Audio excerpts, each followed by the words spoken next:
Shalom, shalom. Vamos ao segundo dia, né, desse propósito. E, queridos, não tem como nós construirmos nada novo se os conceitos errados, se o entendimento errado, se a forma errada de ver a situação, a circunstância e de nos ver não for quebrada. E hoje nós vamos quebrar um conceito errado, né, para estabelecer um conceito verdadeiro da parte do Senhor. Eu até separei um texto ali, mas antes de ler, eu gostaria que você abrisse sua Bíblia em Isaías. Isaías, capítulo 44, versículo 2. Eu vou ler a partir do 1, que diz assim: Agora, pois, ouve, ó Jacó, servo meu, ó Israel, a quem eu escolhi. Assim diz o Senhor. Pega isso. Assim diz o Senhor que te criou e te formou desde o ventre e que te ajuda. Não temas, ó Jacó, servo meu, ó amado, a quem escolhi. Assim diz o Senhor que te criou. Queridos, todos nós temos uma história. Eu já falei isso aqui, né? Mas sempre tem gente nova no canal. Eu lembro quando minha neta era pequenininha, e um dia eu estava numa viagem com meu genro e com a minha filha. Não, minha filha estava grávida ainda, eu acho. Não, a Bela era pequenininha. O Lohane estava amamentando. E a gente conversando no carro, e os dois disseram, né, assim, a gente quer fazer de tudo para não traumatizar a Bela. Eu falei, gente, fica de boa, vocês vão traumatizar ela. Não tem como, irmãos. Todos nós vamos ferir e ser feridos. E a questão é, como cada um de nós tem uma história,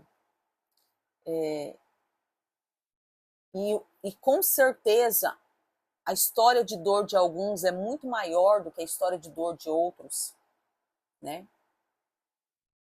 A gente entra numas crises, em alguns entendimentos errôneos, dizendo não foi Deus que me fez. Porque olha o que eu passei. Eu sou fruto de um descuido, eu sou fruto de uma noite de festa, eu sou fruto de um estupro, eu sou fruto, sei lá, do acaso, né? E você precisa entender que você não foi criado por acaso.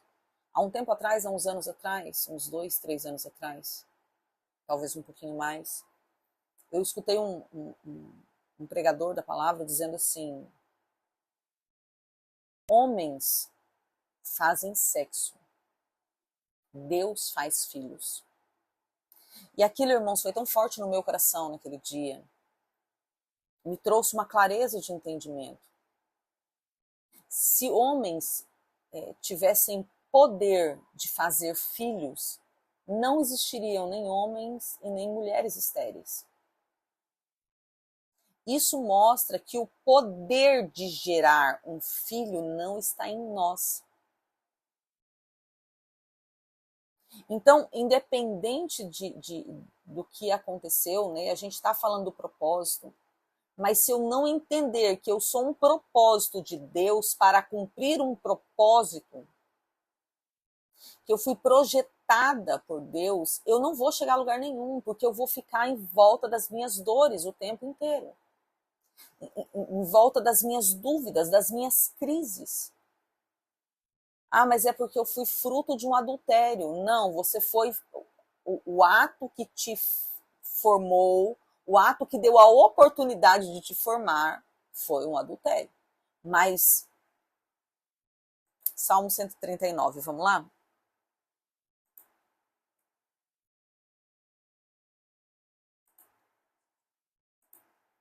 Deixa eu achar o versículo. Não, vamos ler do primeiro. Eu amo esse salmo. Senhor, tu me sondas e me conheces. Sabes quando me assento e quando me levanto. De longe penetra os meus pensamentos. Esquadrinha o meu andar e o meu deitar, e conhece todos os meus caminhos. Irmãos, a gente sempre pensa que o Senhor conhece para onde eu vou andar. Ele conhece também. Mas o Senhor conhece todos os caminhos que fizeram eu chegar até o dia de hoje. O Senhor conhece tudo o que aconteceu até chegar ao dia de hoje. O Senhor conhece todos os meus caminhos. Versículo 4. Ainda a palavra não me chegou à língua e tu conheces, já conhece tudo. Por que o Senhor conhece? Porque o Senhor conhece os meus caminhos. Sim, ele é onisciente, é porque ele sabe de todas as coisas. Eu sei disso, irmãos. Mas tira, a gente falou ontem um pouquinho do macro e do micro, né? Tira essa visão macro um pouco. Não é porque o Senhor é onisciente, onipresente, onipotente e ponto. Não, queridos. É porque dentro desse macro, ele olha para você. Ele olha para mim. Dentro desse macro, ele olha o indivíduo. Então ele sabe, a palavra ainda não me saiu da boca, mas ele conhece como está o meu coração. Ele conhece as dores, os traumas, os medos, as alegrias. Ele conhece como está o meu coração. Então a palavra não me saiu da boca ainda, mas ele já sabe o que vai ser falado, porque ele sabe os caminhos que eu trilhei até chegar ao dia de hoje. Versículo 5, tu me cercas por trás e por diante, e sobre mim põe tua mão. Tal conhecimento é maravilhoso demais para mim. É sobremodo elevado, eu não posso atingir. De onde me ausentarei do teu espírito? Para onde fugirei da tua face? Se subo aos céus, lá estás. Se faço a minha cama no mais profundo abismo, lá estás também. Se tomo as asas da alvorada e me detenho nos confins dos mares, ainda lá me haverá de guiar a tua mão, e a tua destra me sustentará. Versículo 11. Se eu digo às trevas, com efeito me encobrirão, e a luz ao redor de mim se fará noite, até as próprias trevas não te são escuras. As trevas e a luz, para o Senhor é a mesma coisa. Pois tu, versículo 13, pois tu me formaste, o meu interior, tu me teceste no seio da minha mãe. Graças te dou, visto que por modo assombrosamente maravilhoso me formaste. As tuas obras são admiráveis, e a minha alma o sabe muito bem. Os meus ossos não te foram encobertos, quando no oculto fui formado e entretecido nas profundezas da terra, como nas profundezas da terra. Os teus olhos me viram, a substância ainda informe, e no teu livro foram escritos todos os meus dias, cada um deles escrito e determinado, quando nenhum deles ainda havia. Queridos, que salmo poderoso. Sabe, o Senhor te formou no ventre da sua mãe. É necessário que aconteça princípios para que um propósito se estabeleça. O princípio da criação humana é óvulo mais esperma. Os dois se tornam um. Não é assim que a Bíblia diz? Não será mais homem e mulher, os dois se tornarão um. O grande mistério é esse. Queridos, de fato, a gente se mistura na aliança do casamento. Mas como que eu sou um? Quando eu olho para o meu filho. Ali é um. Ali tem a minha genética e a genética do homem, da mulher e do homem. Os dois se tornam um. Grande é esse mistério. Porém, queridos, o homem teve o ato sexual que fez com que eles se transformassem em um só. Dois, formando um novo ser. Mas quem fez esse ser não foi um ato sexual. Quem fez esse ser que é você, esse novo ser que sou eu, esse novo ser que são minhas filhas, aquele novo serzinho que é minha neta, foi o Senhor. E o Senhor não erra, queridos, o tempo, o Senhor não erra o propósito, o Senhor não erra. Por que que eu não me encontro dentro disso tudo? Ontem a gente falou, né? O nosso arrependimento do dia de ontem foi pedir perdão a Deus porque eu não sou a cereja do bolo, né? Eu não sou o foco. O dia de ontem foi o meu propósito, eu encontro no Senhor. Mas eu preciso saber que eu sou do Senhor para eu me encontrar no Senhor. E a questão aqui, queridos, é porque nós não olhamos para o Senhor e nós não olhamos para o futuro, nós olhamos para o nosso passado. E quando nós olhamos para o nosso passado, o que nós encontramos muitas vezes é destruição. Muitas vezes, quando nós olhamos para o nosso passado, a gente vai encontrar dores, traumas, problemas, dificuldades, pais desajustados, né? E a gente, o nosso foco, em vez de ser para frente e para cima, é para trás e para baixo. Nós precisamos alinhar. Eu falei sobre isso, acho que no propósito da contagem do Homer. Nós precisamos alinhar as lentes que estão nos nossos olhos. E como é que eu alinho? Colocando elas no foco certo. Irmãos, o meu óculos, ele é todo bagunçado. Porque eu tenho problema na visão, né, de envelhecimento mesmo. A família toda tem. E todo mundo vai envelhecendo e vai tendo problema, né? A gente vai entrando em deteriorização, né? A gente vai morrendo, né, irmão? Essa é a verdade, né? Por mais que a gente cuide e tal. E então o meu óculos ele é para longe, para médio e para perto, né? Então ele é todo bagunçado. E há um tempo atrás eu tinha um problema na armação. Minha armação oxidou e quebrou o óculos. E daí eu procurei daquela armação, procurei, porque o óculos era novo, mas já tinha saído do tempo da garantia. E eu fui na ótica, não tinha mais aquele modelo. Daí eu fui a São Paulo, e como era uma ótica nacional, né? Procurei em várias da mesma lá, não tinha. Até uma vendedora me atendeu, procurou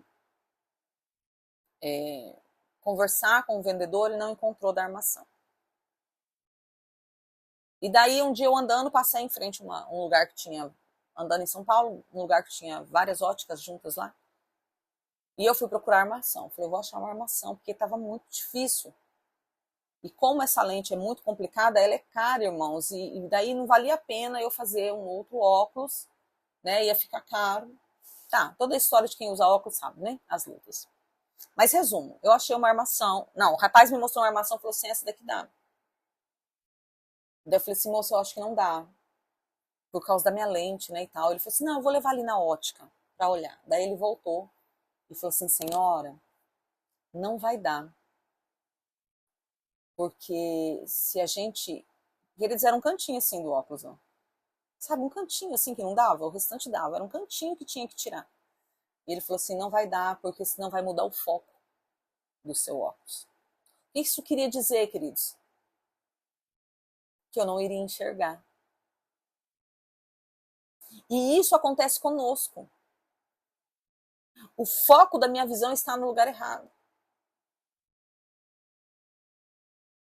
Volto o que nós começamos. Todos nós temos uma história. Alguns mais doídas, outros menos, mas todos nós, irmãos. O que leva algumas pessoas vencerem, superarem, conseguir perdoar e ter uma vida transformada e outras não? Não é a profundidade do problema. É aonde está o foco dela. Se a minha mente entender que o Senhor me teceu, vamos ler novamente lá Isaías 44.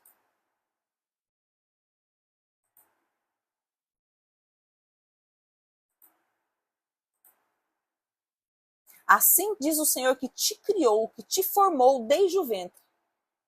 Se eu entender, irmãos, que independente de como foi a situação, não foi o meu pai e minha mãe que me fizeram. Eles se tornaram um e deram essência, deram matéria para que algo novo fosse criado. Mas quem criou esse algo novo foi o Senhor. Se eu colocar o meu foco nisso, eu já saio das mazelas de como eu fui feito. Você não é fruto do acaso.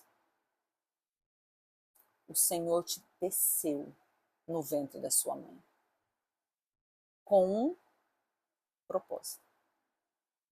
E o propósito do Senhor para você não é dor, não é sofrimento, não é angústia, mas como nós estamos na Terra, isso vai fazer parte dos processos da nossa vida. O dia mal vem para todo mundo, a aflição vem para todo mundo, a angústia vem para todo mundo, a morte, o luto, vem para todo mundo, irmãos. Mas isso não é o todo. Isso são partes. A sua vida não será toda assim. Porque você foi feito com um propósito. Seu propósito está nele. O seu foco precisa estar nele. A sua mentalidade precisa mudar. Nunca mais diga, sou fruto do acaso. Queridos, a minha história é bem legal de criação, né? Eu vou contar isso aqui e a gente já vai encerrar. Minha mãe e meu pai casaram muito novinhos. Minha mãe engravidou, teve o primeiro filho, perdeu o filho na hora do parto. Né? Não sei quantos anos atrás aí. Era tudo muito difícil. Ela teve um parto normal e o menino estava com um cordão umbilical enrolado no pescoço e ele morreu enforcado durante o parto. Logo depois minha mãe engravidou, veio o Ricardo. Depois minha mãe engravidou de novo, muito próximo. Ricardo e o Roberto, acho que são menos de 2 anos de diferença. Veio o Roberto. Daí eu não sei se entre o Roberto e eu, ou entre o Rogério e eu, minha mãe engravidou novamente, perdeu, já de alguns meses, era um outro menino. Daí teve o Rogério. Né? Então, 5 homens. E meu pai sonhava em ter uma filha. Sonhava em ter uma filha. E antigamente não tinha esse entendimento, né, irmãos? Era aquele negócio assim, você não me dá uma filha, ou você não me dá um filho, né? Entendi-se que como a mulher gestacionava a criança, ela que era responsável por tudo. E na verdade, queridos, os cromossomos X, Y e tal, né, tá no homem, mas é o Senhor quem faz. Né? Eu conheço um casal, eles só tinham filha, queriam um filho, e eles fizeram todo o protocolo, irmãos, todo o protocolo do dia da fertilização, por causa da acidez, por causa não sei o quê. Agora, é nesse dia que seu corpo está preparado para gerar um homem. Veio outra menina. Pagou caríssimo na época. Veio outra menina, porque é o Senhor, queridos. Ok, daí o pai e a mãe começaram a projetar que iam adotar uma menina. Porque não vinha, né? Só vinha homem. E o tempo foi passando, vamos esperar as coisas melhorarem, tal. O Rogério já tinha 7 anos. Minha mãe tomando anticoncepcional. Engravidou de mim. Sem saber que estava grávida, continuou tomando anticoncepcional por 3 meses. Eu falo pra ela que eu sou assim, culpa dela, porque ela ficou tomando anticoncepcional quando estava grávida de mim. Continuou tomando anticoncepcional. Quando descobriu que estava grávida, meu pai ficou ofendidíssimo, deu dinheiro para ela abortar. Por quê, irmãos? Porque na cabeça dele era, lá vem outro homem, né? Vai acabar com os meus sonhos. O nosso projeto de adotar uma menina agora vai morrer. Porque outra criança. E veio eu. Queridos, quando Deus quer, não tem para onde correr, irmãos. Quando Deus envia, não tem. Quando eu engravidei da Sara, eu tive muito problema. Eu tive problema de descolamento de placenta. E na época eu passei por 5 médicos e os 5 diziam, ela não vai nascer. Porque era assim, o útero, né? O útero. E geralmente dá descolamento de placenta e tal, né? Depois cola. O descolamento da Sara era assim, ó. Tava só isso aqui pendurado. Então, qual que era o natural, né? A criança vai crescendo, vai pesando e ia terminar de descolar, porque estava pendurado mesmo dentro do útero. Os médicos falaram, não nascia, não nasce. Me colocaram de repouso, me passaram Enebine, um outro remédio lá que eu não lembro o nome, e tal, e um monte de medicação. E um dia eu estressei, irmãos, eu estressei com aquilo. E eu cheguei em casa, ajoelhei do lado da cama, joguei os remédios em cima da cama, assim, estressada. Eu falei, Deus, eu não pedi filho para o Senhor. Muito pelo contrário, eu falei que eu não queria mais filho. Mas eu aceito, eu recebo essa criança. Só que quem vai cuidar é o Senhor. Eu não tomo mais um comprimido, eu não faço repouso. Porque se o Senhor tem projeto no nascimento dessa criança, o testemunho dela não vai ser remédio. E nem repouso, vai ser o Senhor. E se o Senhor tem um propósito que eu vá perder essa criança, não tem remédio que segure ela no meu ventre. Porque a porta que o Senhor abre, ninguém fecha, mas a que o Senhor fecha, ninguém abre. Então, a partir de agora, eu estou te entregando, o Senhor cuide dela. Porque eu não vou fazer nada.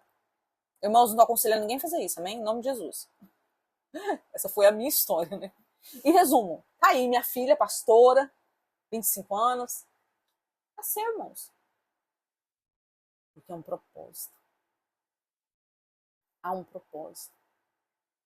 Não importa como foi, o Senhor quis você.